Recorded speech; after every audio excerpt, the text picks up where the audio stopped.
Hello, welcome to New Vision TV News around Uganda. I am Rathina Sejan. Here we look at stories making headlines across the country. We kickstart of today's bulletin from Jinja. Now, Forum for Democratic Change, Paul Mwir last night recaptured the Jinja Municipality East seat after defeating arch rival and National Resistance Movement flag bearer Nathan Igeme Nabeta. Mwir pulled 6,654 votes, followed closely by Nabeta with 5,034 votes, according to Jinja District Returning Officer Rogers Eselunjoji. All NRM bigwigs stayed away from the tally center as results trickled in, showing Mwir in the lead. Mwir represented the same constituency in the 9th Parliament but lost to Nabeta in the last election. Nabeta has also represented the same constituency in Parliament. The seat fell vacant after the Court of Appeal nullified the election of Nabeta over election malpractices. The rest attracted 8 candidates: Nabeta, Mwiro, Paul Mugaya, People's Progressive Party, and Independents, Engineer Francis Wakabi, Monica Christine Abuze, Rogers Nyanzi, Faizo Mayemba, and Atim Isabidye Mugendi.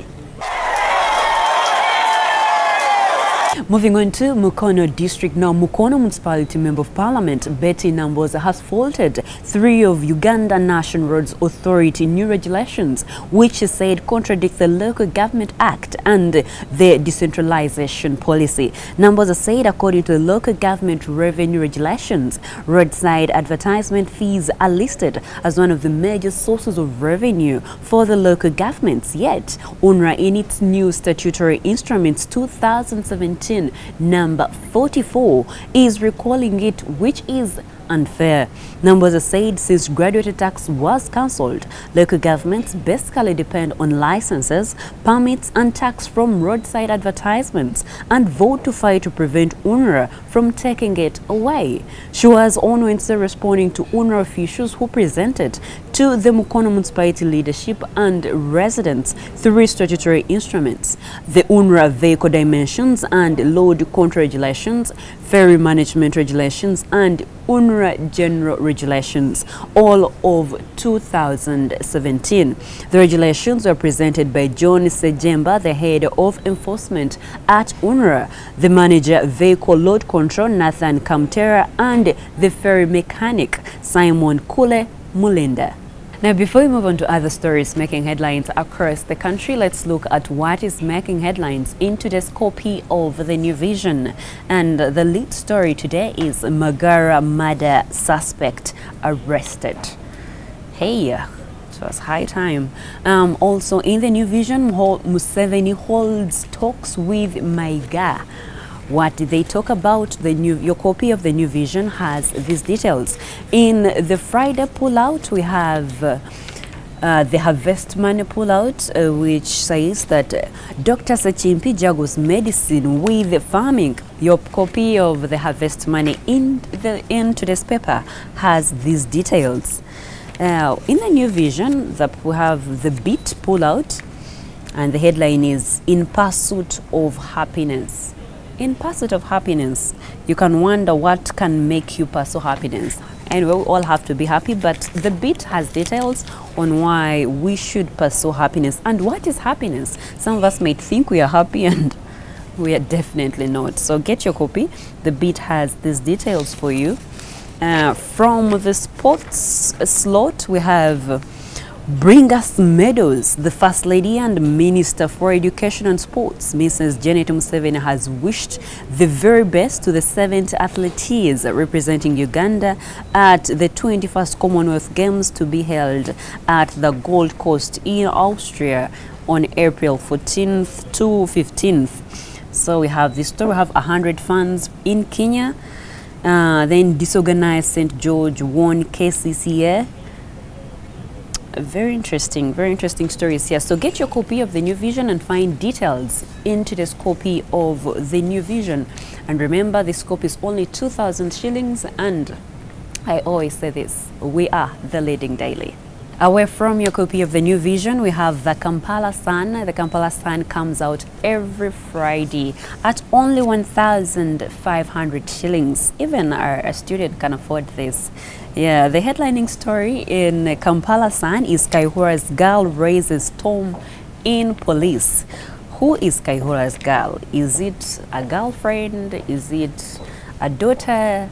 So the Kampala Sun has these details. If you want to know who she is, we have a picture here. Then Kaihura holding his head.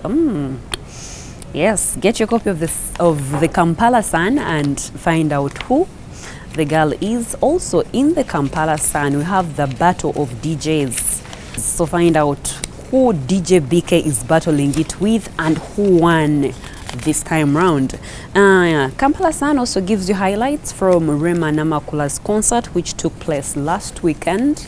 So get your copy and find out what you missed and what you didn't even pay attention to, because the Kampala Sun shines everywhere, even when you don't know. Chameleon has some saga happening. It wasn't me. Chameleon denies receiving 54 million shillings for South Africa concert. This story has been going around on social media, so the Kampala Sun has all the details. Get your copy at only 1,500 shillings. Let's continue with stories making headlines across the country. And from Mbarara District, 3 people have been confirmed dead and 4 others are still missing following a heavy downpour that hit parts of Mbarara town and its suburbs. The police have identified the dead as Vincent Mubangizi, 29 years, a border cyclist whose body was recovered at Rebach Corner near Rize Arca Hotel in Kamukuzi Division, Mbarara Municipality. The second body is of unidentified person and was found in Nyakizi Ward. The third victim is Irene Korugo, 94 years, whose body was washed out of her house in Insinjiro North, Insinjiro District. The Rize Regional Police Rescue Team was camped at Rize Arca Hotel as the search for the 4 missing persons continued. The missing persons are suspected to have been swept away by floods during the downpour. Finally, from Soroti District, the closure of unlicensed private primary and secondary schools has started in the municipality.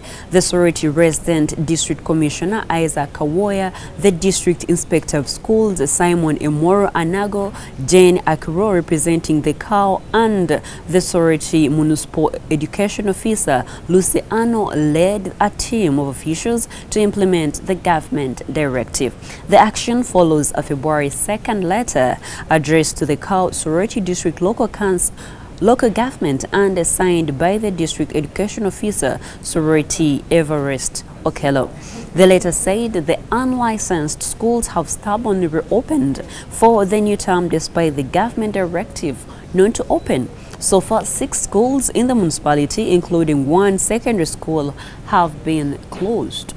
And that's all we had for you. Thank you for watching. Be sure to catch more news updates and other programs here on New Vision TV by visiting our website www.newvision.co.ug. I am Ruth Nasuje.